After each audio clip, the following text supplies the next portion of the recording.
Hey guys, it's Mitch. How's it going? We're back to do some more Wildcats, and unfortunately, we're also back to see some more of my face.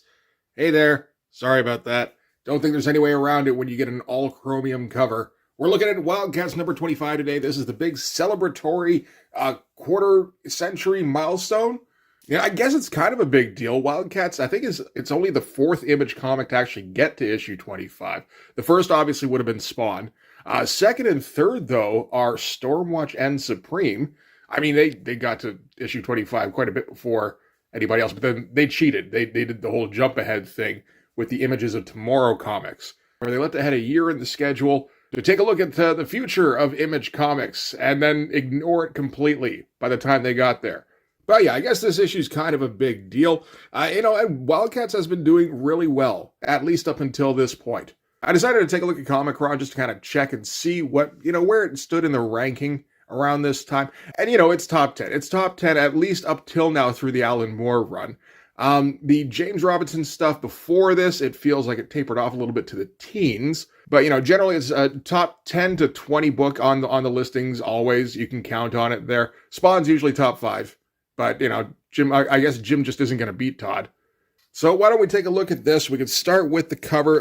We're going to get some Travis Charest back because this is the big celebratory issue. It feels a bit like Jim Lee kind of went all out with the talent a bit more than usual.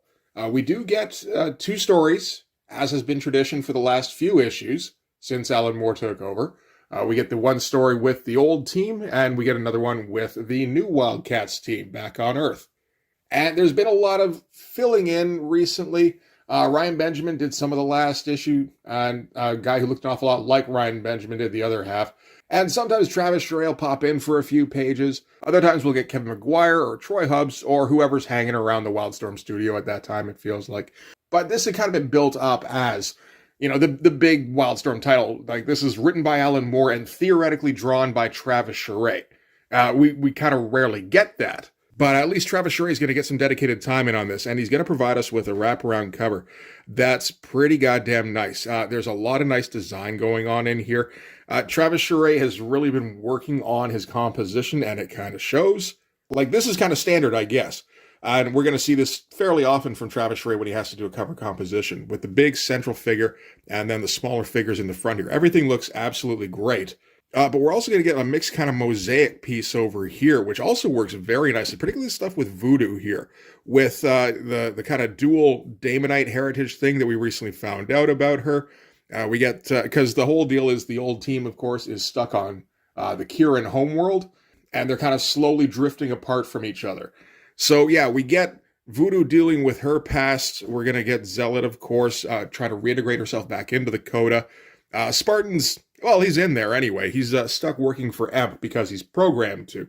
And we also get the city, the alien future city. And I like the way he integrated the moon here and how that kind of melds into the kind of silhouette of the Damonite here, as well as the way he kind of morphed the Damonite into the bottom of Zealot's body here. That all looks great. I just love the way Travis Charest puts together a cover around this time. Like, he's really figured something out that the other guys never really got around to. And we can see that this is at least a little bit embossed. Is it on the cover? It doesn't feel like it. There's nothing raised here. It's just embossed internally. That's interesting. I wonder why that is. I guess there is an outline of some kind around everything. Like, you can see it.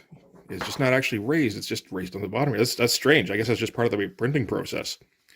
Okay, so on this one, the art duties, at least for the first part of the story, are going to be taken up by Dave Johnson, which is a nice change. I haven't seen a whole lot of Dave Johnson up until now. Like, I've seen it from time to time myself, but I don't think I've ever covered anything by Dave Johnson. And ink by Kevin Nolan.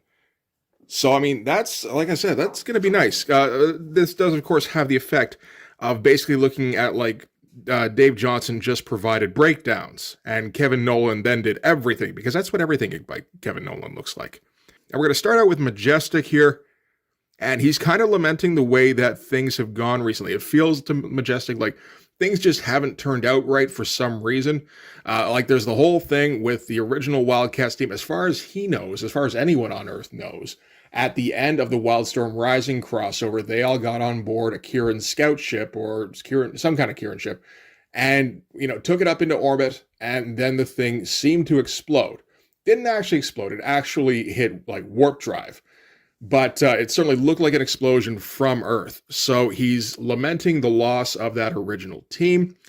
He's trying to come to terms with the new team and doesn't really like the way it's going because he doesn't like their methods. He doesn't like the personalities of the people involved. He doesn't like the backgrounds of the people involved.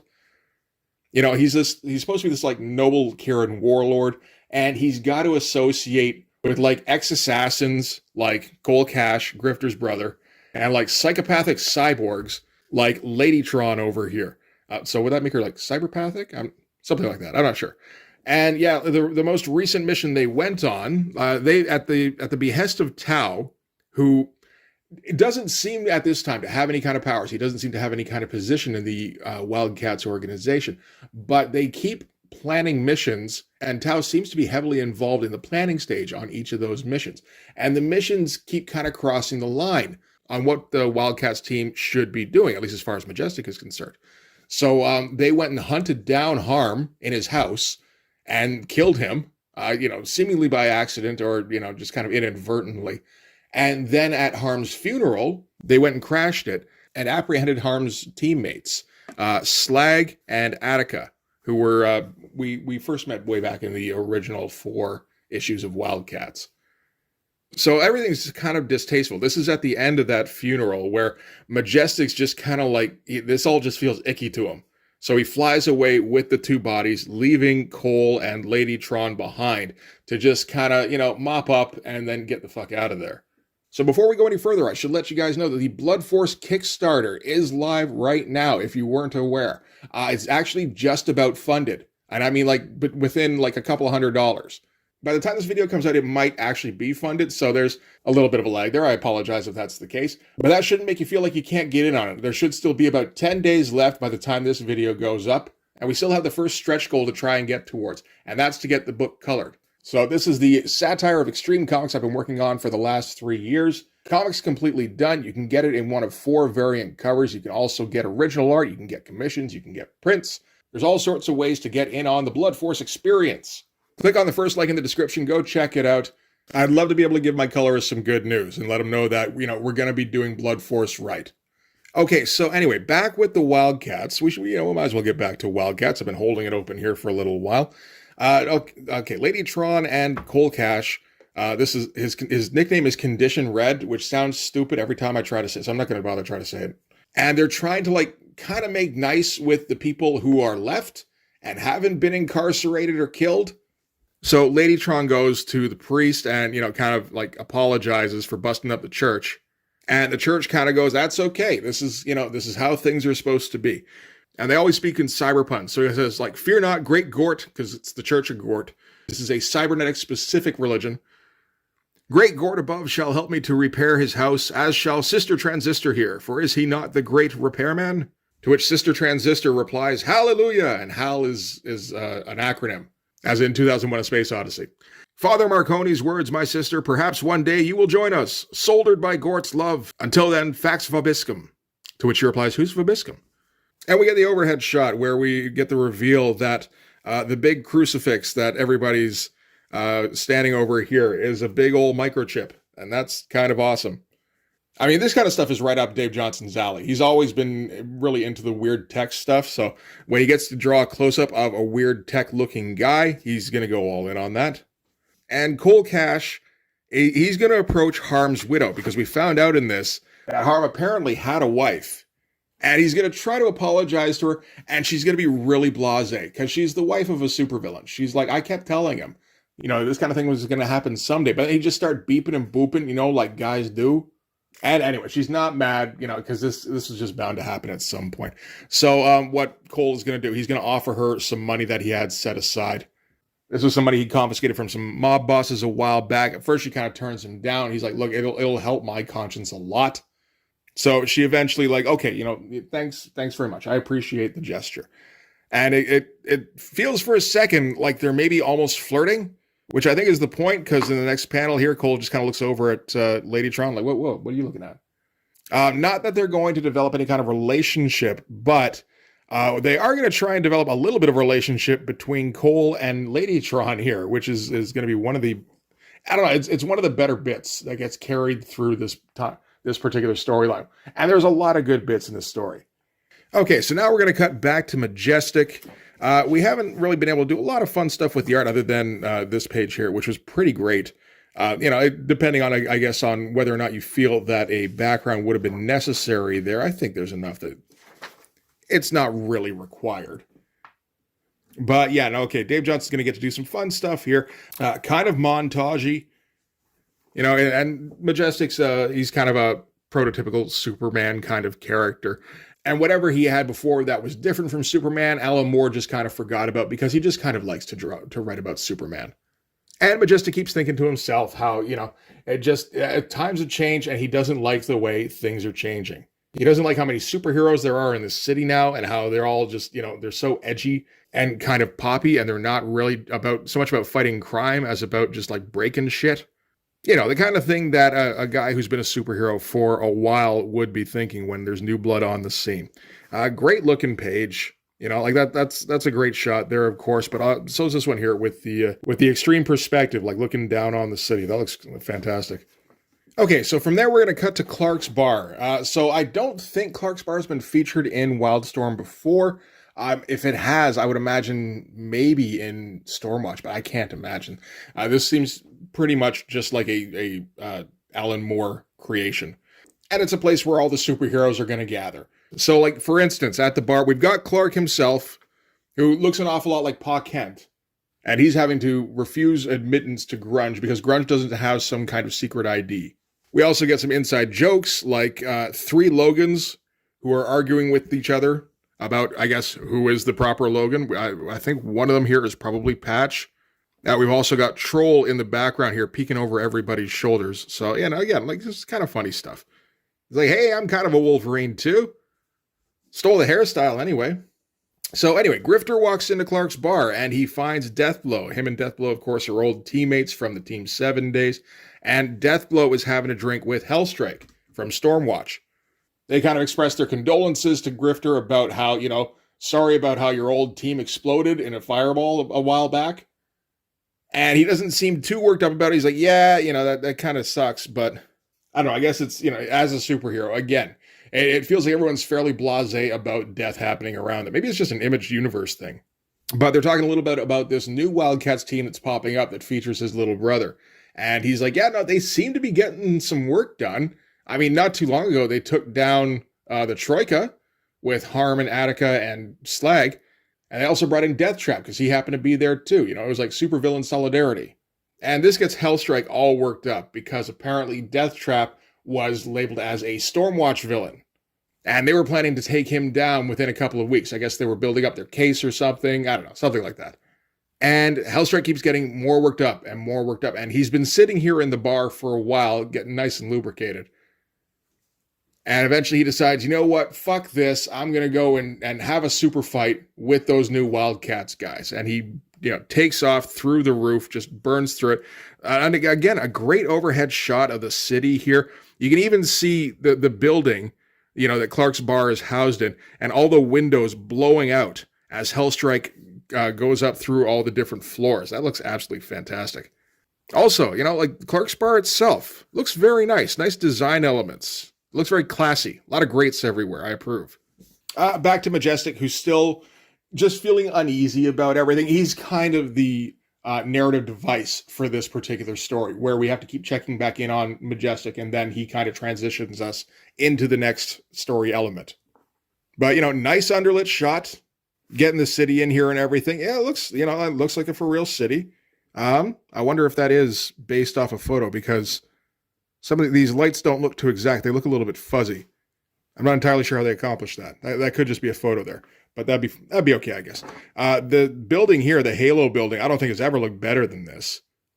You see it from a distance every once in a while. It's kind of a neat looking structure, but from this perspective here with the looping bit here, whatever that is, That's just a really neat looking design. And it's like, oh shit, I didn't even realize that's what it actually looked like up close. But he's thinking again. He's at first he was thinking about Cole and Lady Tron.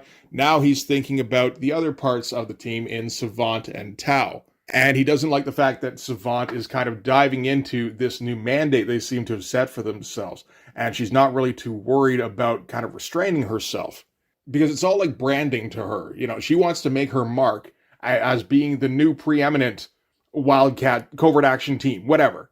And, how do we set ourselves apart from the others? Well, we took down the Troika, like, much easier than the original team ever did. And we got them on ice. We got them in these futuristic kind of virtual reality cells where they're all suspended from the ceiling here. And they just got their VR goggles on. And that's them. That's how they're going to live their life for a little while. And we get kind of a neat Dave Johnson machine up here in the background. We're not going to get a ton of machinery in this, which is a bit of a drag. I mean, that's kind of why you bring Dave Johnson in. But, there's a little bit here and there, this stuff. And, you get all the nice tubes poking off of everything, because that's how Dave Johnson does his tech. And I feel like he's the main guy who does that. So, anyway, Savant and Tao are just kind of celebrating their success a little bit. And Tao takes the moment to kind of feel sorry for himself, which, feels like an odd move for a guy who's been hyper-intelligent up until now. But this is still part of the plan, because this is... I guess Savant has a thing for kind of down on their luck cases, or, guys who with low self-esteem, because she's got to try and, butter them up and build them back up and everything. And, the more he kind of bears down on himself, the more she's like, no, I care about you. And they start a little romance here, which Majestic kind of sees the beginning of. And it's like, oh, okay, well, that's weird. And he just kind of walks away thinking to himself, frankly, I've never liked the idea of romance in the ranks. It's unmanly. It's kind of a fun, old-fashioned position to take. And he's thinking to himself that this is the kind of thing, like Zealot did the same thing. Savant is Zealot's sister. Zealot hooked up with Grifter. So it's just kind of a family thing for them. He also says that their mother did the same thing, although I don't know if we're ever going to meet the mother. He changes tax and things. I personally have never even thought about hooking up with a human, because, they're a lower life form. That's gross. And it's like, yeah, I've been here for 3,000 years, and it gets a little lonely sometimes. But, same time, you got to have standards. And ends by saying, at the end of the day, humans are too chaotic and unpredictable. You never know what they're going to do next. So naturally, that's a cue, because this is 1996. So at this time, Alan Moore is dead set on his killing joke method of page transitions, which is end of the page, you say a thing, beginning of the next page where you're doing a transition, you say something that kind of mirrors that.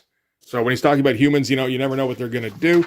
That's when Hellstrike is going to bust in and just start attacking Majestic for, as far as Majestic knows, no reason whatsoever. And he considers this unprovoked, so naturally he responds, knocks Hellstrike right out of the building. And meanwhile, Savant calls in Cole Cash and Lady Tron. So they start zooming towards the fight, with Cole Cash just riding on Lady Tron's back while she hits 80 miles an hour. And, they're kind of throwing barbs back and forth the whole way. She tells him to watch where he's putting his hands. He's like, oh, right, I'm going to cop a feel on a permanently premenstrual Coke machine, which she thinks is funny. And I think she also considers flirting, because Lady Tron's a little messed up in the head. And, they're leaping over traffic. It's some fun stuff. And they arrive on the scene fairly quickly to see Majestic, just kind of duking it out with Hellstrike. And, they don't know what's going on. They're like, I guess, Stormwatch and Wildcats have fought before. I guess they just kind of attacked us. So the new arrivals are going to have to get in on the fight. This is still a new team. We haven't seen them in action too much up until this point. So, you can still introduce new powers or new strategies. So Lady Tron kind of resets her jaw here. She's got this projector thing here, and just shoots him directly. Doesn't seem to hurt him too bad. Hellstrike is depicted as being pretty tough in this, actually, and he kind of gives it to her right back. But fun page layout. This bit in particular here, I like this quite a bit. Where, we're getting the big diagonal panels, and what almost feels like one single panel, just with the blast kind of almost connecting them. But I like how that's done a fair bit there. All right, so it's time for Max to get in on the action. He can't do a whole lot to Hellstrike. If that big laser blast thing didn't do anything, then him trying to shoot at him sure shit isn't. But what he decides to do instead is shoot a concussive round 5 feet away from him. And yeah, maybe he can melt bullets, but he can't melt a shockwave. And of course, on top of that, Hellstrike's also been drinking, so when the shockwave goes off right beside him, it just starts ringing in his ears. And Majestic's able to swoop in and just knock his ass down onto the ground. And so now this is, pretty much fight over. Just kind of, okay, we're just going to yell at each other a little bit until somebody a little more grown up can intervene.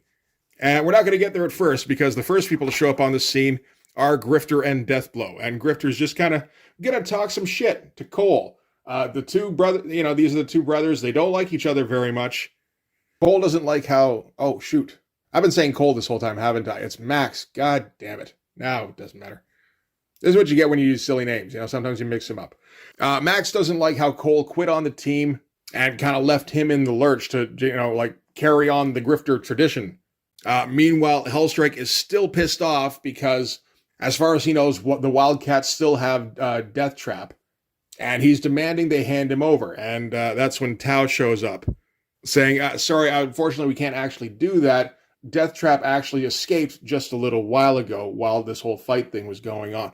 But luckily, I put a tracker on him a little while ago. So, here's a tracking device. If you want to take this with you, you can, pick him up whenever you like, really. And that kind of just stumps Hellstrike for a minute. It's like, oh, okay, well, thank you. I appreciate that. And just kind of, slowly walking away, looking at his new toy. And that's when everybody turns to him, why would you do that? We had Death Trap, and Stormwatch are our rivals. Why just give them that edge? And Tao's like, well, no, I didn't. I mean, there's also a tracer in the tracker. So, we'll be able to keep tabs on Stormwatch now, which sounds kind of clever. But then you realize, wait a minute, if it's just like a tracer, everybody knows where Stormwatch operates out of. It's out of that big fucking satellite thing. So I don't know if there's a listening device in there as well where they can monitor, what people are saying in wherever the device gets left. That's okay. But if it's just a tracker, it doesn't make a whole lot of sense. It seems superficially clever at the time, though. So everybody's just that's so great, Tao. Except for Majestic, who doesn't like the fact that Tao used subterfuge. And he kind of flies back up to the building, finds a picture of the Wildcats here, which is kind of where we started. Yeah, okay. So we get kind of a mirrored ending to the beginning, which Alan Moore also likes quite a bit. So, very nice looking stuff. Maybe not Dave Johnson's absolute 100% best stuff, but it wasn't geared towards Dave Johnson's strengths in that there wasn't a whole lot of tech. Really, we should be looking at the Super Patriot series or something along those lines if we want to see Dave Johnson really go to work. And yeah, why haven't I done that yet? I've been doing this thing for a couple of years yet. We still haven't hit Super Patriot #1. One of these days, I'll do that eventually. I gotta.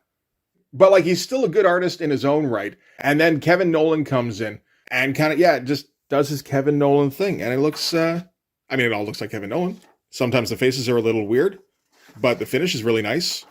And he's got some nice line work. It's kind of a classy look. So anyway, that's the first part of the story done. Just kind of advancing the plot a little bit. Honestly, not too much really in this one. It's always been kind of tough, I think, for Alan Moore to really move the story along in the Wildcats because he's got to keep track of two teams and he's devoting 10, 12 pages to each team in each issue. So you can't get a whole lot of writing done with each chapter. Although, of course, this is a double-sized issue because we're already on page 25 here. With this one, he's going to be able to pack in a bit more. So, yeah, now we're going to cut to the old Wildcats team who are on the Khera homeworld. And they're just kind of falling apart, although some of them don't realize it just yet. We're going to start with Zealot here, who is really getting back into her whole coda thing, where it's kind of culty. There's a religious aspect. There's a sexual aspect to the whole coda organization. Beyond the fact that they just kind of dress in skimpy outfits. Just there's a little bit of an undertone that he's kind of slipped in the whole thing. And, just kind of great first page here from Travis Charest again, where he's coming up with some really interesting kind of page designs. And from this, because this is all talking about just the glory of the coda and just how glamorous it is and how elegant, that kind of thing. So from there, we're going to cut to Voodoo, who, of course, has been stuck in a Damonite ghetto. And she's showing the place off to some of her buddies. This is the first time they're seeing it. And we haven't seen a whole lot of Charest Johnson over the last few issues. And it feels like it's because he was working on this particular one. And, at least they gave him enough time where he was able to do some interesting page stuff. Like he's doing some of this stuff where he's popping Voodoo out of the panel border here. Coming up with a nice splash page that he can fill up with some background detail. Coming up with something interesting for this kind of frontispiece for Zealot. And naturally, the other Wildcats are kind of shocked by what they find. Because, they're just finding out, for one thing, that the war is over. Has been over for centuries. They just, nobody bothered to tell them. Which at first seemed like kind of a good thing, It's like, oh, that's nice. We won. Yay. It kind of sucks a little bit that we got the shit kicked out of us a couple of times for no reason. But we haven't really been around for that long anyway, so I guess that all worked out okay. And then, finding out that there's Daemonites on Khera. Why would they even be here? I thought they were the enemy. It's, well, kind of, but they're refugees because the war completely bankrupted the Daemonite Empire. And the Cherubim don't mind keeping some of them close by because it means they can feel better than them, in person. Give them a shitty place to live and then just go, okay, don't bother us. We'll check in on you every once in a while. And it's interesting with Alan Moore trying to make the Daemonites not quite sympathetic, but just kind of flesh them out a little bit more where they're not just dragon monsters. Because, Voodoo's got this link with them. So she's, got a bit of a rapport, whether what she wants it or not, with Daemonites. And she's starting to understand their culture a little bit. So, for instance, they're kind of doing this weird dance around the fire where they're all working in, syncopation. And it turns out this is part of their sacred communion where they possess each other, because that's what Daemonites do. And so when they're moving in sync with each other, it's, because they're sharing almost like a hive mind. And Warblade is grossed out by this because Warblade's dumb. And I don't mind the fact that Alan Moore doesn't back off from the fact that Warblade's kind of dumb. It's funny, everybody in this gets something to do, except Warblade, kind of. Even Void a little bit. At least she's acting as kind of a go-between with everybody. Warblade, all he had was he found out there were other people who could make knives out of their body parts. And he's super stoked about the new kind of knives he can make. But, Voodoo's on a mission now, because, this just feels... for one thing, the whole thing with the Daemonites feels wrong. She doesn't like how the Cherubim look coming out of all of this. She doesn't like the fact that she hasn't talked to Emp or Zealot since they got there. They're just kind of locked away in their separate organizations. And she's thinking, okay, maybe it's time we go and stop in on one of them and get them to explain what the fuck is going on. Okay, from there, we're going to cut back to Charest Johnson, who's got kind of a similar layout for Zealot here, but of course, these are kind of dual aspects of Zealot. There's the one where she's more kind of priestess, or maybe even just more royalty, that kind of thing, and the one where she's more of a warrior. And then the rest of the page layout stays the same. It's again, a nice mirroring. There's a lot of mirroring going on in this. It's an Alan Moore book. You can't get away from it. But yeah, she's getting ready for a ceremonial battle with some of her Coda sisters. So yeah, they all put it on. It's all very reverential. Again, it's kind of weirdly sexualized, but that's just kind of what Alan Moore's throwing in there, and it feels like probably nobody noticed even. So Zealot is getting ready for the blood dance, which is a Coda ceremony. Again, we were just talking about ceremonies with the Daemonites.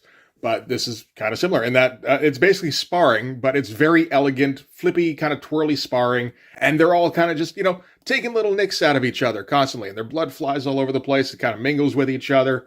And again, it's kind of weirdly sexualized, but that's okay, I guess. It's not over the top or anything.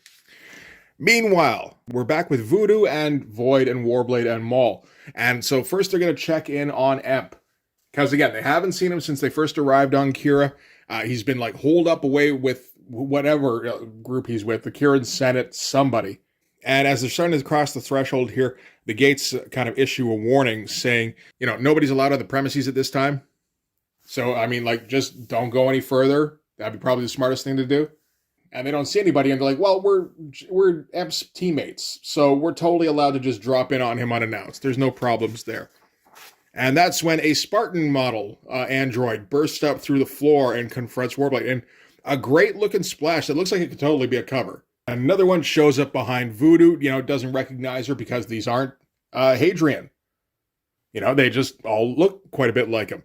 And, so the Wildcats have to kind of spring into action, although they're not even sure why they're fighting. They're trespassing. Or, what do we do? It's like we're just fighting a bunch of Spartans, only better than the Spartan we knew, because these are all like upgraded models. And before they have to get too far into the fight, the Spartan they know shows up and says, no, these guys are friends of Emp's. They're allowed to pass. And he takes him inside the mansion here to go and talk to Emp. And turns out Emp, he's just been kind of lounging and enjoying the benefits of being the victor of a war that he just found out about. Not only that, he's also found out that the Senate is going to be proclaiming him like a war hero, and they're going to be pushing him to kind of get a prominent role in the Senate. And the Wildcats show up, and they've got their complaint. They don't like the way things are going on this planet, but Emp doesn't hear any of it. Like Voodoo shows up around his shoulder here, and she's just like, we came to talk about more serious matters. I'm living in a Daemonite ghetto, and the war has been over for centuries. And he's like, I know, and Khera won. Tremendous, isn't it? Like, didn't hear anything about the Daemonite ghetto at all. And what he's doing is he's looking over promo pieces that have been sent over from the other Senate members and talking about how his position is getting advanced, and he's super excited about it. And he's like, my campaign is unstoppable. Look at this promotional image that we lifted from Hadrian's visual storage banks. The copy says, Lord Emp, in a backwater wilderness, with only an army of crossbreeds, he battled for Khera. Again, not even realizing how oblivious and insulting he's being. And he's like, what do you think? And Voodoo's just like, I think that we came here to find out if you're still with us in this strange place, Jacob, and I think we got our answer. We'll take our questions elsewhere. See you around. And they teleport out. And Emp's just like, yeah, see, I told you they'd like him. Because, yeah, just completely oblivious. But, like, this is a lot of pages of Travis Charest in a row. Like, I'm not used to this. This is pretty great. Some of them are... I don't think there's a page in here that's even remotely boring. There's none that are half-assed at all. Not that I don't think Travis Charest half-assed very much. But, on previous issues, he was trying to find a balance between getting down the amount of detail that I think he wanted to get on a page and also trying to maintain some kind of schedule. And around this time, it feels like he's just decided, you know what? I'm just not a schedule guy. I'm like a 4 issues a year kind of guy at best. So what I'm going to do is I'm going to draw an issue, and then, you find some other people to do fill-in issues around me. And then, another 3-4 months, I'll have another issue for you. How's that sound? So yeah, everything that he hadn't quite worked out before this, it's all been figured out now. And yeah, I think a lot of it came down to time. He would get even better than this, of course. But at this point, he's Travis Charest superstar.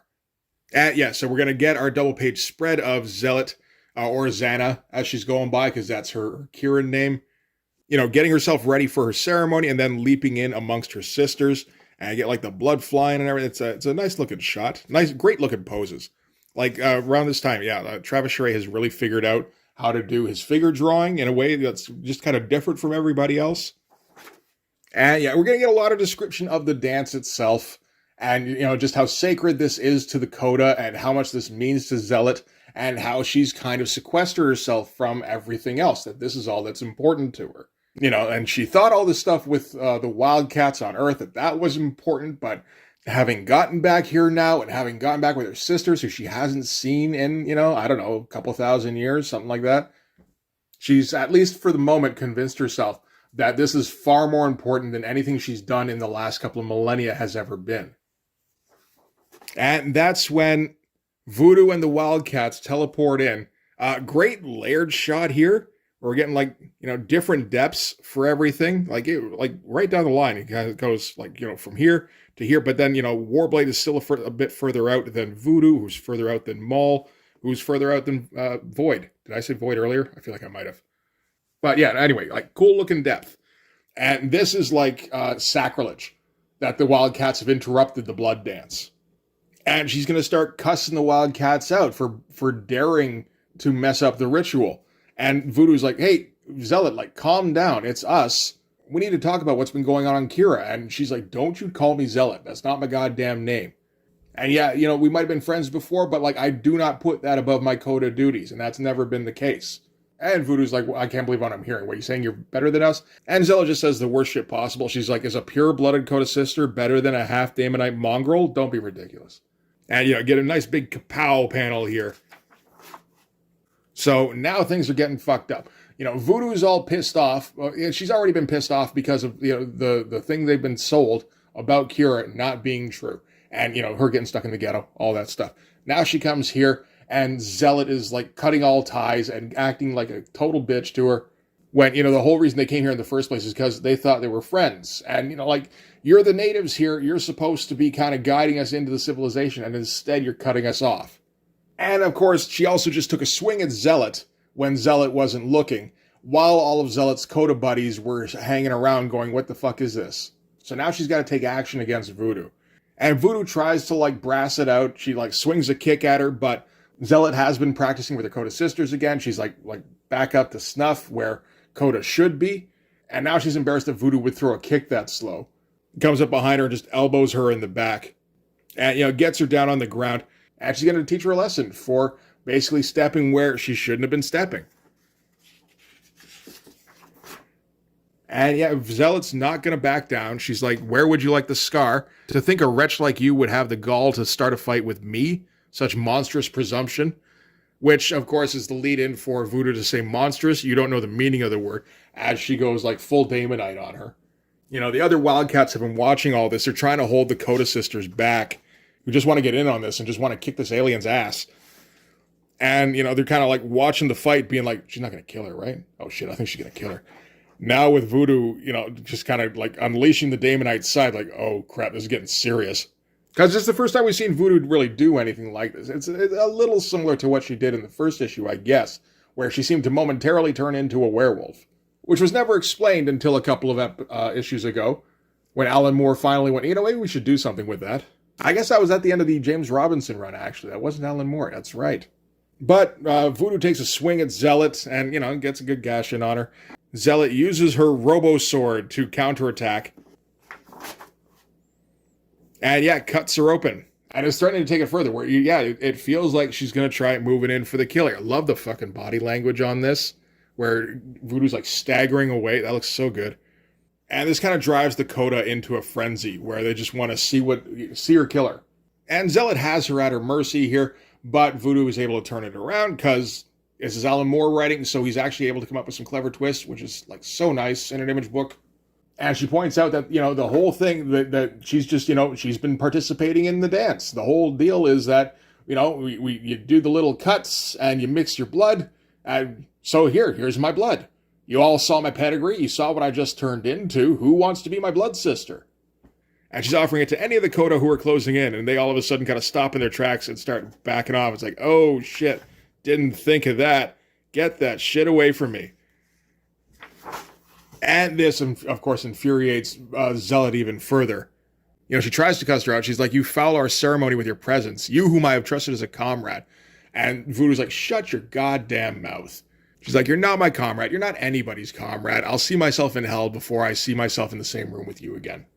And we're going to end with Zealot's pouty face. But it's a good pouty face. As Voodoo and the rest of the Wildcats teleport out. And they land back in like the town square here. And at first Warblade, because Warblade's a dummy. He's just like, wow, that was a really intense scene. I guess it'll be a while before you and Zealot are on speaking terms again. I'm not talking to that bitch again. Maul's trying to smooth things over. He's like, oh, come on. You don't mean that after all of the life and death battles that this team has gone through together. She's like, exactly. All that shit. And she treats us like lepers as soon as she's back with her sisterhood. I've had enough. And we get the big kind of cliffhanger finale. She says, I've had enough of Emp and Zealot and their phony war. After these last 2 years, I've had enough of Wildcats. This is where we reach the end of the road, here on Khera. It's all over. The nice big blow up of the first issue cover here in the background. So yeah, that's how things end in the big celebratory 25th issue spectacular, which is a fun cliffhanger. Not necessarily one you would have seen coming, I think. Tensions have been kind of rising for a while, but they didn't see any of Emp and Zealot interacting with the half-breed Wildcats. So you didn't realize how far they had gone, and it feels like they're completely lost at this point. So now it's a case of like, okay, so what do we do? Do we try and find a way to get home? It's like, who do we even talk to about that? We don't have Emp and Zealot. They would be our normal kind of go-between for that kind of thing. So yeah, it feels like a crossroads issue. Doesn't feel like a whole lot of plot got moved in this one, but it's all about just changing relationships and just like kind of interplay between the characters, which is again nice, like actual character development. You don't necessarily go to Image for it, but when it's actually there, it's like, holy Christ, look at that. Yeah, I think this is probably easily the best comic that Image was putting out at this time, particularly when they could get the top talent guys doing the art. Even in the other issues, though, where like Ryan Benjamin or Troy Hubbs or whoever are filling in, I think this is the only comic that Image is putting out at this time where you actually want to read the next issue to see what happens or to see how the characters are going to interact. There's not another Image book that has characters, really. So yeah, we're going to keep up with this. We got a while left to go in the Alan Moore run. I'm going to get all of them in. So that'll be fun. For this one anyway, though, that's going to do it. Thanks very much for watching, guys. If you like this video, please hit the like button. Helps with all the algorithm stuff. If you want to see more, hit subscribe. And if you really want to help out, in the description, there's a link to my Patreon. And if you go subscribe there, that'll give you access to everything I do. So all sorts of videos, everything to do with the Blood Force comic, including everything to do with the Blood Force Kickstarter. You can also follow me on Instagram and DM me there for commissions. So yeah, that'll do it. Thanks again for watching, guys. I'll see you in the next one. Bye-bye.